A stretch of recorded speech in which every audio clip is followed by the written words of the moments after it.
Jesus, o Fugitivo.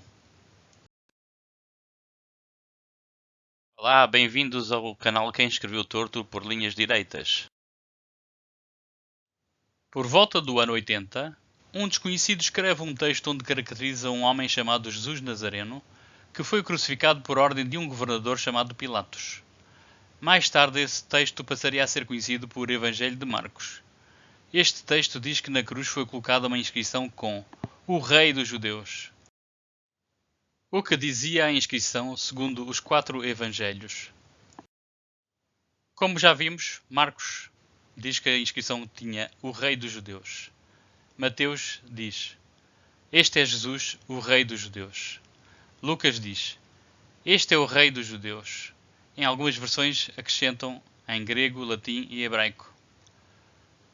O Evangelho de João diz: "Jesus o Nazareno, o Rei dos Judeus", em grego, latim, hebraico e segundo ordens de Pilatos. Então, segundo os Evangelhos, Jesus foi crucificado com a acusação de ser pretendente ao trono. Isto era a acusação mais grave que poderia haver, pois os pretendentes a rei estavam sempre associados a movimentos de rebelião com potencial de iniciar uma guerra. Depois da crucificação, uma nova personagem, José de Arimateia, foi pedir a Pilatos permissão para retirar o corpo de Jesus da cruz. Marcos diz: "Chegou José de Arimateia, senador honrado, que também esperava o reino de Deus, e ousadamente foi a Pilatos e pediu o corpo de Jesus". Pilatos parece surpreendido, porque não esperava que Jesus já tivesse morrido em tão pouco tempo. Marcos diz: "E Pilatos se admirou de que ele já estivesse morto. E chamando o centurião, perguntou-lhe se já havia muito que havia morrido. E tendo-se certificado pelo centurião, deu o corpo a José, o qual compraram um lençol fino, e tirando-o da cruz, envolveu-o nele, e o depositou num sepulcro lavrado de uma rocha, e o revolveu uma pedra para a porta do sepulcro". A narrativa do Evangelho de Marcos termina quando algumas mulheres, 2 dias depois, descobrem que o túmulo de Jesus encontrava-se vazio. E, segundo os vários evangelhos, espalhou-se a notícia de que Jesus estava vivo. Estranhamente, não ficou nada escrito sobre o que Pilatos fez acerca disto. Porquê? Talvez porque Jesus não foi crucificado. E também talvez porque Jesus não saiu de nenhum túmulo. Então, resumindo, o corpo de Jesus desaparece do túmulo. A alguns, muito poucos, é revelado que a razão do desaparecimento do corpo de Jesus foi a sua ressurreição. Todas as outras pessoas, incluindo as autoridades, ficam sem saber o que realmente se passou. Se Jesus sobreviveu e fugiu do túmulo, se os discípulos roubaram o corpo, etc, etc. Portanto, se Jesus fugiu do túmulo, por exemplo, tendo sobrevivido aos ferimentos da crucificação, as autoridades deveriam querer organizar uma perseguição para caçar Jesus. Se o corpo foi roubado, as autoridades deveriam querer apanhar quem roubou o corpo, sendo os principais suspeitos os discípulos de Jesus. Mas a questão principal é que muitas pessoas começaram a anunciar que viram Jesus vivo. O livro Atos dos Apóstolos é apresentado como uma continuação da narrativa dos Evangelhos. Em particular, entende-se este livro como uma continuação do Evangelho de Lucas. Mas neste livro a questão do túmulo vazio nunca é referida. No capítulo 1, o ressuscitado Jesus sobe aos céus no Monte das Oliveiras em Jerusalém, depois de ter passado 40 dias com os apóstolos, sem nenhum destes ser detido ou sequer perseguido. No capítulo 2, Pedro faz um discurso perante uma multidão em Jerusalém.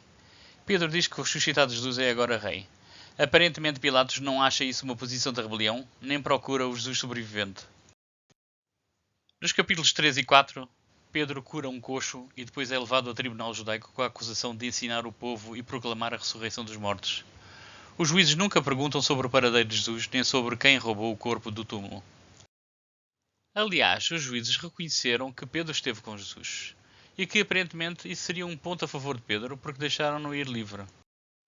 No capítulo 5, mais uma vez Pedro e os apóstolos são presos, desta vez porque os sacerdotes tinham inveja deles, pois os apóstolos tinham muitos admiradores. Nos capítulos 6 e 7, um crente chamado Estevão é preso por blasfémia e julgado em tribunal judaico. Em sua defesa faz um longo discurso onde sintetiza o Antigo Testamento. Não fala nada sobre Jesus. É condenado à morte e apedrejado pela autoridade judaica. Paulo, na sua carta aos Gálatas, declara ter conhecido as seguintes personagens em Jerusalém: Numa ocasião, 3 anos depois da sua conversão, encontrou-se com Pedro e com Tiago, irmão do Senhor, em Jerusalém. Noutra ocasião, 14 anos depois, encontrou-se com Tiago e João, também em Jerusalém. Na sua carta aos Gálatas, Paulo conta como conheceu Tiago, irmão do Senhor. Ele diz: Depois, passados 3 anos, fui a Jerusalém para ver Pedro e fiquei com ele 15 dias. E não vi a nenhum dos outros apóstolos, senão a Tiago, irmão do Senhor. E no capítulo 2 diz: Depois, passados 14 anos, subi novamente a Jerusalém, e conhecendo Tiago, Cefas e João, que eram considerados como as colunas. Recordemos que tradicionalmente é dito que Paulo converteu-se a Cristo pouco tempo depois da crucificação de Jesus, ou seja, pouco tempo depois de 33 da Era Comum. Se aceitarmos esta premissa, então quando Paulo diz 3 anos depois, estará a referir-se a 35 ou 36 da Era Comum. E quando refere-se a 14 anos depois, poderá referir-se a 49 ou 50 da Era Comum. Nestes encontros, parece que estas personagens estão muito bem estabelecidas e integradas em Jerusalém. Paulo nunca se refere que se trataria de um grupo clandestino que poderia ser perseguido pelas autoridades, uma vez que seriam seguidores de um homem que fora condenado à morte pouco tempo antes. Conclusão: em Atos dos Apóstolos, estranhamente, as autoridades romanas ou judaicas parecem não dar importância à questão do corpo desaparecido do túmulo, nem à questão de Jesus ter sido visto pelos apóstolos e ser referido como um rei. E na carta aos Gálatas, Paulo nunca descreve Pedro, Tiago ou João como pertencendo a um grupo clandestino perseguido pelas autoridades romanas.